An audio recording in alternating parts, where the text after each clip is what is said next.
with us to talk AFC as the game we will have on ESPN and ABC. The Chiefs, significant favorites, the 1 seed, the Arrowhead Invitational. They welcome the Texans, who beat the Chargers. And then the game that feels like everyone wanted, as Coach McDermott said, now we get the matchup of presumptive MVP candidates in the NFL. And let's get to this game that Buffalo won today and what Buffalo did that most impressed you. And they didn't have to ride 17.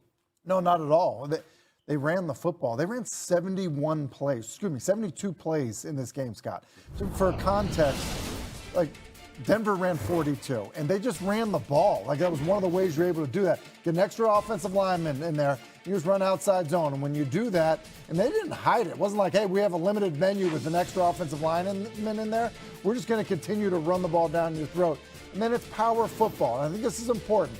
This is a power run to the open side, which means away from the tight end. You're going to get a great kick-out block. And just look at this downhill run, for Cook. Like, he's not getting touched until well into the third level of the defense. And I just think it's important because Sean McDermott had talked seemingly like year after year. We got to stop relying so much on Josh. Got to stop relying so much on him. But then you'd look at the box score and be like, well, you ran him 17 times and you ran your running back 9 times. You are still relying on him. Mm-hmm. That's not the case now. Like, there's balance in their offense. They're running the football. Joe Brady's done a good job of creating that balance and calling plays that matter in terms of that balance. And it's mattered. 42 minutes, very nearly time of possession. That's an outrageous statistic. And what's so interesting about Baltimore and Buffalo is it's Jackson and Allen, and it's the MVP conversation. And for whoever loses, then you're going to add another page to that they lose before the AFC Championship game. So that's going to happen by definition. Yep. And while they'll be the talking points all week long, is it maybe a different element of the offense that you think this game comes down to? I think it's this right there. It's the run game and that. And I'm not to say that, hey, whoever wins time of possession is going to win the football game, but these teams now, look, you have to deal with the quarterbacks, but if you're going to play the Ravens, you got to deal with 22. Derrick Henry, I think, is the starting point for that offense right now at this point in the year, especially if you're going against Josh Allen. And I think when you flip it over, it's a very similar thing. You don't want the headache of that offense. Well, 42 minutes of time of possession like you did in the wild card round, that's the best way to defend those guys. Excuse me. Listen, this is going back into like Bill Parcells football of like, hey, run the ball, time of possession, that type of thing. Uh-huh. And we're not, thinking of it this because it's like MVP candidate. But like the best way to defend them is to not have them on the field. And I think both teams are kind of built to try to win the game that way. And look, maybe it's boring. We talked about it earlier. If you can run and play defense, that wins playoff football games. And the winner of that game, obviously, will meet the winner of Kansas City and Houston. Houston's played, and they've won. Kansas City has essentially been resting for a while now, and you've got Mahomes, who's trying to win 3 in a row, and this Chiefs team that is. But it's the other side of the ball that you want to focus on for the Chiefs. Why? Yeah. Well, and I would just say this, too, on the resting point, to bring that up, that's been Andy Reid's thing back when he was in Philadelphia. Right. So, the idea of rust that people were talking about with Hurts, I think is a non-factor Chiefs-wise because that's just what they do. Mm-hmm.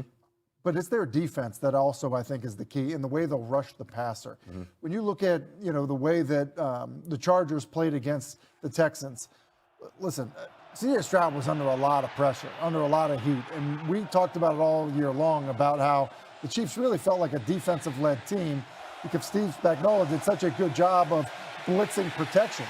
Well, they have a personnel issue up front. Now, all of a sudden, you throw into the mix that you're going to get some of these exotic blitzers and hit free runners.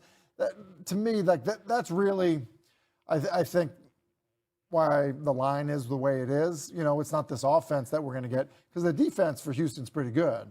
That's what I was going to, and I don't have time for another question, just as a thought, like that Houston defense got after Herbert yesterday. And the one thing that Kansas City struggled up front is to keep Mahomes upright. Like if Houston has a chance in that game, I think it's going to have to be because they're going to have to get him on the ground. Defensive score, steal a possession. They did it yesterday. They totally flipped the game around. All right, Tim Hasselbeck, as always, appreciate your time. Look forward to talking divisional weekend next weekend.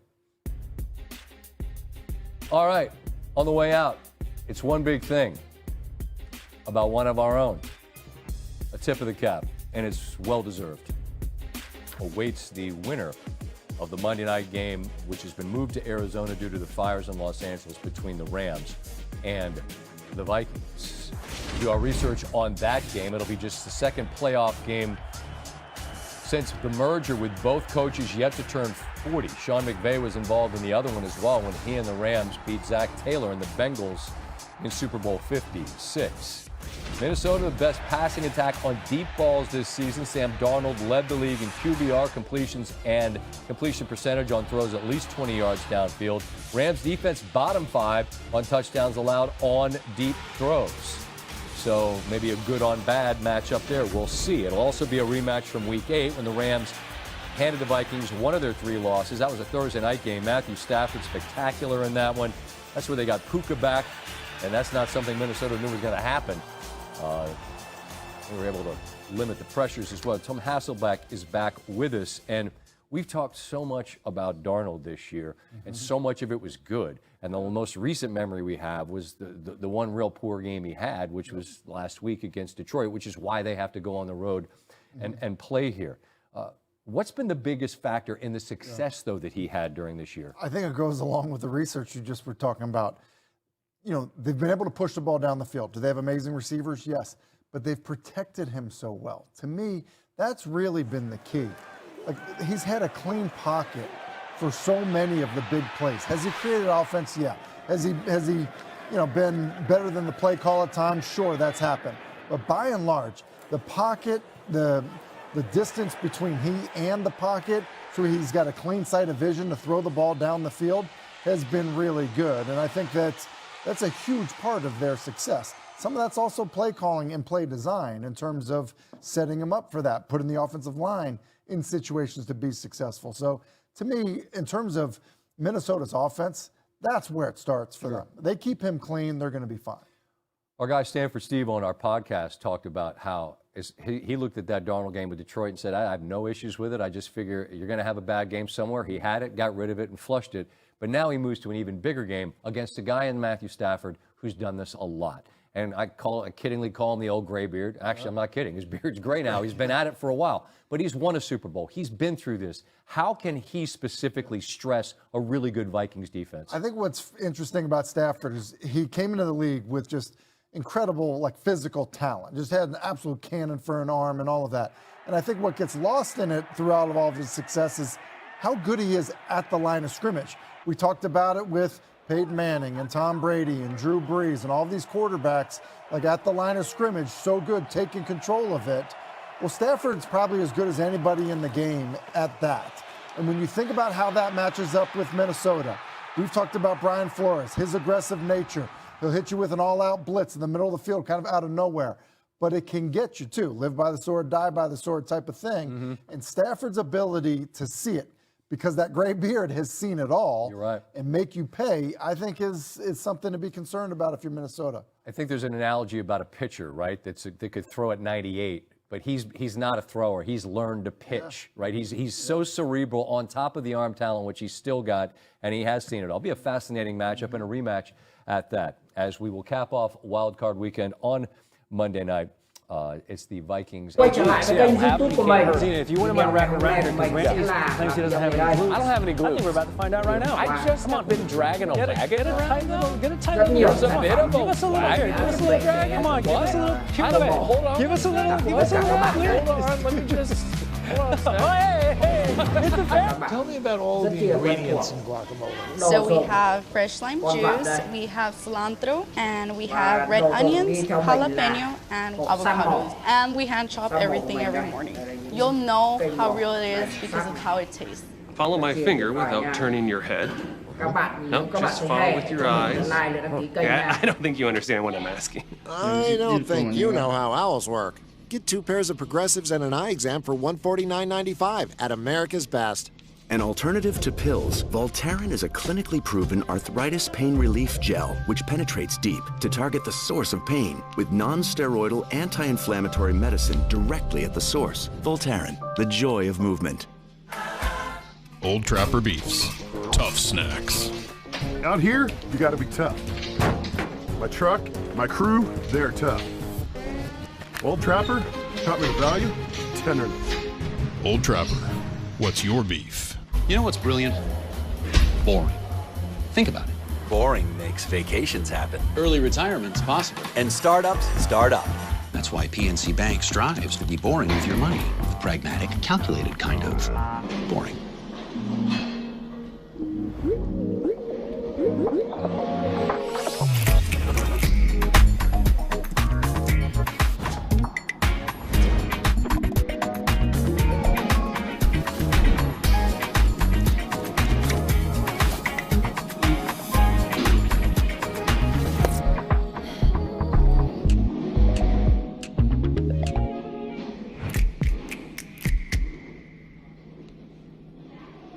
This is what joint pain looks like when you keep moving with Aleve.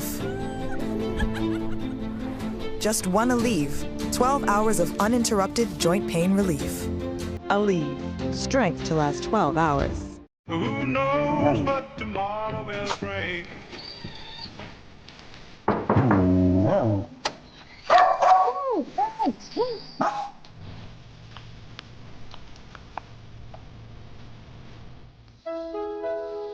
Vicks VapoStick provides soothing, non-medicated Vicks vapors. Easy to apply for the whole family. Vicks VapoStick.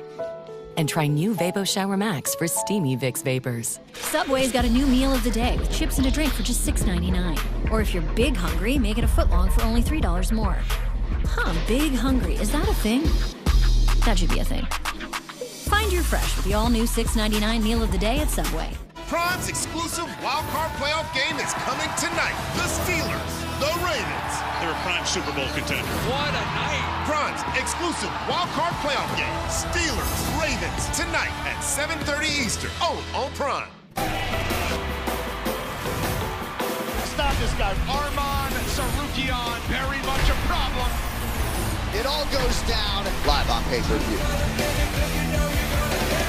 You ready for the NFL playoffs? What you got, Chad? Let's put cameras on every player. Weather and 4D. Hibachi vendors. What do you want? Shrimp. Okay, get up. So you guys like my ideas? No. All right, so that's one pair of prescription glasses. Yep. Plus anti-reflective lens coating. Oh. Award-winning customer service. That's me. That's also me. I see. And free frame adjustments for life. And that's included in the... $95. Oh. Welcome to Warby Parker. My weight loss journey was just a roller coaster of trying different things. So I said, let's give GLP-1s a shot. The doctors and nurses through Roe, they were willing to go the extra mile. Nurse Molly is always upbeat, supportive. What can I do for you? Please reach out if you need anything else. They are there to help support me in my weight loss journey. I have more energy. I like to go on hikes and kayak. Here I am today, feeling good. Connect with a provider today at ro.co/TV. Man, these seats. Right? I wonder how the other guys are doing. We spent hours finding a deal on these. Trash. They should have used Game Time. The easiest way to find only the best deals for the best seats with their Game Time picks. What time is it? Game Time. Hello, xin chào tất cả các bạn đã quay trở lại với kênh YouTube của mình. Video ngày hôm nay của mình sẽ là video này đây. These are the games that I paid to go see. Rất nhiều sản Two phẩm. teams with a healthy dislike for each other. Tôi bỏ tất cả các bạn đây. Các bạn rất tuyệt vời của đồ dùng. A little Tom Petty on your morning. How about our ABC Hockey Saturday matchup? One of the NHL's great rivalries. Matthew Tkachuk and the Panthers hosting Brad Marchand, the no-space killer, David Pastrnak and the Bruins kid. 1 Eastern. Coverage begins with our pregame show at 12:30 Eastern time. We're showing the Oklahoma City Thunder. I just want everybody to know that. I want it to be clear. I want it to be noted in record.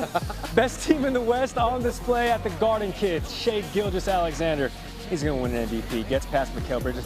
You are in favor of building walls. I am in favor of building bridges. Mikal Bridges. Oh, that's fair. Oh, we got another triple. Shea, left-hand finish for 2. 13 points. The Thunder up 14 after the first. Not your average Joe. Oh, Isaiah Joe. Great restaurant. Cash. It is great bread. The bread, dude? You got his olive oil That dip. sauce? I think it's northeast centric. Probably. Anybody else watching, we're sorry. 39-24, Shea Gilgeous making a move. That's ball movement there. Joe, again, nobody puts Isaiah Joe in the corner unless you want him to go for 23 in the first half, which is a career high for any half for him. you guys are watching on the internet this morning. OKC up 62-37 at that point. Now they were up 174.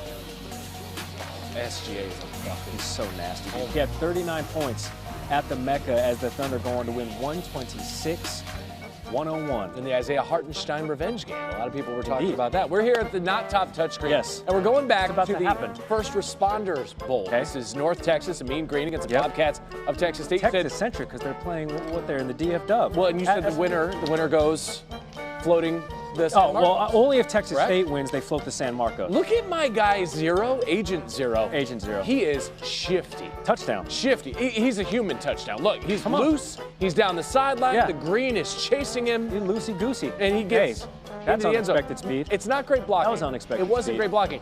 And they're going to go ahead and say that my guy was out of bounds. So what's the issue here? I'm sure we're going to see it. We're going to see where it is. Right there. That's it, right? Wow, okay. That's got to be it. Oh, wait. I'm sorry. There's green between his foot and the sideline. And then you're going to go ahead and be, Carl kicked the pylon. So that's a touchdown. Which is an indication They're going to review it. The coach would like a word. We're going to say, hey, we review scoring plays, do we not? Yeah. No, we don't. No, okay. That's fine, because I got my guy who's into the end zone right sure. That's easy. Right there. And okay, so right where? Ball don't lie. Hold on. Is this Chingy 2004 right there? Watch him get across right there. That ball's across, my guy. That ball is across. Because the knee wasn't down. Is the plane intact or is it broken? I believe it was broken. It's broken by the entire length of that football. I didn't know So what you they're meant. in twice. Yeah. No, they say he's short. Certainly this fella is in. Okay. I'm losing track. The entire roster is into the end zone here. Real quick question. This is First Responders Bowl. Do you think there were any first responders inside the stadium to maybe check on the coaches' sunglasses if they're a little bit too dark?